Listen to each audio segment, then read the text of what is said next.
ගමට මේ වෙනකොට මොනවද ඔයාලට හම්බෙලා තියෙන්නේ? කිසි දෙයක් ඉතින් හම්බෙන්නේ නැහැ. නන් යාගෙන ඇවිල්ලා බලන්න. අපි පන්සලේ නෙමෙයි හිටියේ මං ගෙදර අයින් කරලා අයියලා ගෙදර හිටියේ.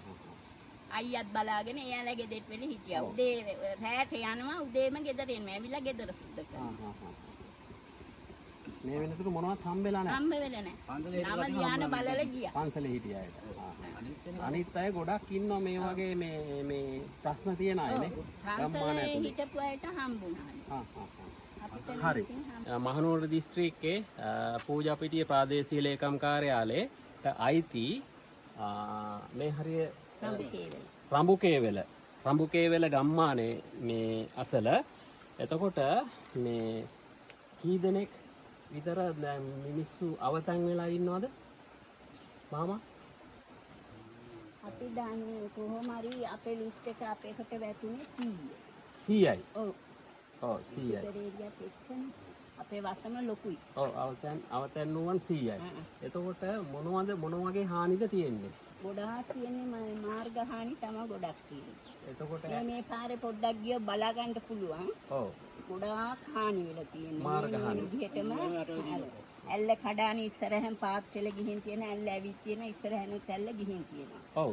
එහෙම ගෙවල් දෙකක් ගිය දෙන්නෙක් ඉන්නවා. ගෙවල් දෙකක් අවශ්‍යයි නේද? නැත්තටම නැද්ද ගෙවල්? හරි. එතකොට මේ ඒ පවුල් වල ළමයි එහෙම ඉන්නවද? අරයට ඉන්න ළමයි බැඳලා ඉන්නේ නේ. එතන දෙන්නේ මහ දෙන්න ඉන්නේ. හැබැයි අර කට්ටිය එතන ඉන්නේ අනුන්සේ. එයාගේ නෝනා මේ ළඟදි මැරුණා. එයාගේ පුතා ඉන්නවා ඒ ගෙදර ගිහිල්ලා. එතකොට සාමාන්‍ය දැන් ගෙවල් දෙකක්ම නැත්තටම නැහැ. නෑ. ඒ කට්ටිය දැන් කොහෙද ඉන්නේ? එක්කෙනෙක් ඉන්නවා මෙතන මුදුනේ අර මුදුනේ තේන තැන එච්චු අර පොල් ගහක් පේන්නේ. එතන චුට්ටක් එහාට යනකොට අර වෝටර් බෝඩ් එකේ බඩු දැම්මේ. මේ කඩේ ඉන්නවා. මේ මෙතන එයාගේ ගෙදර තියෙන ඇතුළට ඒක ගිඳා දැක්කා වගේ ගෙදර. එයාලා දැන් එතන තමයි නැවති ඉන්නේ නේද? ඔව් කුලියට. හරි. එතකොට මේ ගෙවල් වලට ඇලි එහෙම පාත් වෙලා බැමි එහෙම කැඩිලා තියෙනවද? ඔව්. ගෙවල් කීයක තියෙනවද? එතන ඒ ගෙදරනේ. ඒ උඩහ වෙන ගෙවල් හානි නෑ. ඔව්.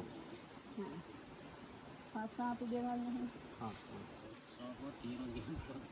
අපේ ගෙදර පස්ස ඇවිත් තියෙනවා. හරියට මම මේ අද ආවේ ග්‍රාම සේවා නිලධාරිනියක්ද තුමියක්ද ඉන්නේ මහත්මයෙක්ද? නිලධාරී තුමිය හම්බ වෙන්න. ඔබතුමිය හම්බුනේ එක ලොකු දෙයක්. මේ එතුමියගේ නම්බර් එක මට කියන්න. මේ කීයද නම්බරේ?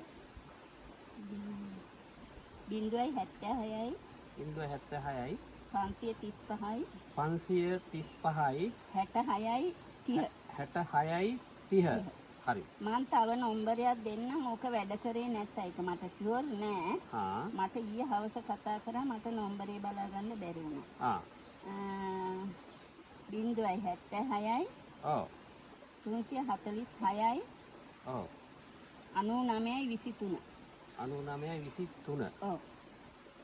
මේක තමයි නම්බර් ටික නේද? නම දන්නවද එතුමියගේ? හරි කමන්නේ. කතා කරලා කියන්න රඹුකේවල වසමෙන් කතා කරේ මගේ නම ඉන්ද්‍රාණි පුෂ්පලතා. ඉන්ද්‍රාණි පුෂ්පලතා. මම කිව්වේ නම්බර් එක දුන්නේ කියන්න. පුෂ්පලතා. ඔව්. පුෂ්පලතා. ඔව්. මොනවද මේ වෙලාවේ මේ ගමට අවශ්‍යතා තියෙන දේවල්? සාමාන්‍ය අපිට දැනෙන්නේ නැති අරම නම් ශ්‍රමදායකත්වය. මොකද දැන් අපේ පාරේ වාහනයක් යන්න පුළුවන්. ඒ වුණාට යන්න බෑ. මෙතන පස් කන්දක් ඇවිල්ලා තියෙන්නේ ලොකුවටම පස් කන්දක්. මට ලයිට් දැන් ගමටම ලයිට් තියෙනවා. මයි ලයිට් කනුව වැටිලා ඒක හදා ගන්න තමයි මම පාරට ආවේ. මායි මහත්තයයි ගෙදර ඉන්නේ. මහත්තයත් ලෙඩෙක් එයා වෙහෙ ජීඳ ගියා. ආය එතනින් ඒ පැත්තේ ආයේ කාගේවත් හානි නෑ. අපේ ගෙදර විතරයි හානි තියෙන්නේ. අපි ඇස්සට ගෙදර ඉන්නේ යනවා. ඒ වගේ ශ්‍රමදායකත්වය තමයි ඕනේ නේ. ඔව් මේ පොඩ්ඩක් මේ පාරේ මේ ආයෙත් ඉස්සරහට ගිහින් බලන්න. හරි. මම බලන්නම්. ඒක දැක්කහම හිතෙන මොකද්ද කියලා මේ මීට වැඩි වගහානිත් තියෙනවනේ. වගහානි කුඹුරු සම්පූර්ණ මේවා වුණා. මට ඔය තියෙන එකම ප්‍රශ්නය මගේ ඉස්සරහ සැබ් එකක් පොඩිව දාලා තියෙන ඉස්සරහා සේරම පාත් වෙලා තියෙන අඩියක් විතර පාත් වෙලා. උඩිනුත් ඇල්ල එනවා. යටිනුත් යන්න. හරි. එහෙනම් මට පුළුවන් දෙයක් මේ විස්තර කිව්ව අයරින් මට පුළුවන් දෙයක් මං සම්බන්ධතාවයක් ඇති කරලා දෙන්න ඔයාලගේ ගම වෙනුවෙන් මං උත්සාහ කරන්න. හරි. ගොඩාක් ඉතින් පින් ඇත්තට. අසරණ අය ඉන්නේ මේ අපි මේ ගොඩාක් මේ දවස්වල අසරණ ඉන්න අයියෙක් ඉන්නවා ලෙඩ වෙලා. පොලිසිය වැඩ කරේ. ඔව්. එයාගේ ගෙදර අර පෙරවලේ තියෙන්නේ. ඔව්. මේ දවස්වල අර පුටුවක තියලා තමයි මෙතෙන්ට අරන් ඉන්නේ. දැන් ඒක නිසා බැරි හින්දා එයාලා වෙන ගෙදරකට ගියා. උස්සනිය එන්ටියන්ට අමාසු වෙලා ඒක පස් වැටිලාද? මෙතන පස් කන්දක් ඇවිත් තියෙනවා මෙතන. පස් කන්ද ඇවිල්ලා පාර සම්පූර්ණ වීල් එකක් පොඩි වාහනයක් යන්න පුළුවන් පාර. සාමාන්‍ය කී දෙනෙකුට විතර ඕක ඉවර කරන්න පුළුවන්ද? බැග් එකක් යන්න පුළුවන්ද? පොඩි එකක් ගිය හැකි. පොඩි බැග් එකක් හරි ගිය හැකි. හරි හරි. විස්තර අහලා බැලුවානේ. හැකියාවක් තියනවා නම් රමුකේ වෙල ගමට මේ වෙලාවේ උපරිමයෙන් සහයෝගය දක්වන්න ඔබ සැමට තෙරුවන් සරණයි.